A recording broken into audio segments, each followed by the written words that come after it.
We had a really mixed bag of people on the table, from education, further education, as well as some teacher. There was a teacher, there was a student, and also someone in industry who's looking for skills and who's struggling for skills, and there's a gap.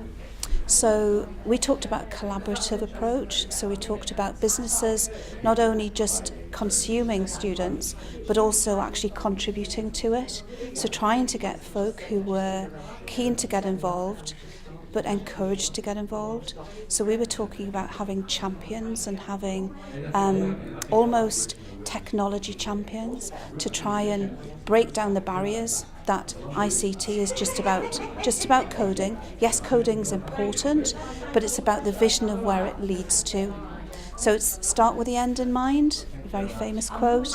So where will this take you? Where will this lead? So it's almost the old career bit. It's about joining the dots between doing the math at the beginning and becoming an innovator or a visionary longer term.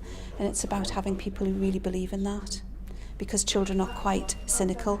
They will know if you don't mean it.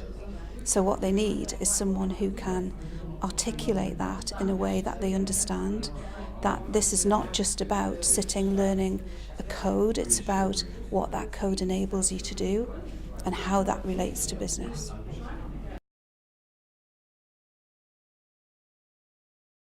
There's a lot of fear and not necessarily ignorance about it, but there's the misconception that tech's hard, and actually it's not hard.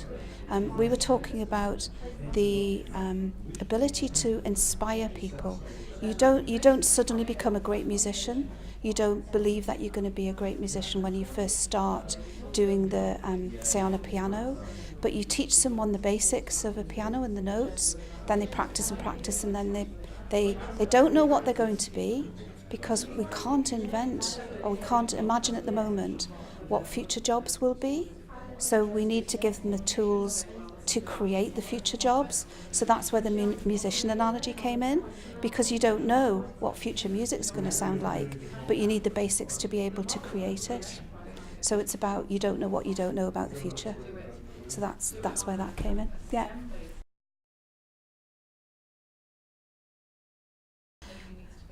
Somebody touched on it when we were talking. It's about giving people time to learn and to understand. The agenda at the moment about putting technology teaching into junior schools and primary schools is great, but a lot of our teachers have enough to do without learning something else. So I firmly believe you need to allow them to learn and give them space to learn, or support them. Give them people, perhaps even from business, to go in and stand side by side with them when they're doing it. That will help. Certainly that was a consensus on the table too.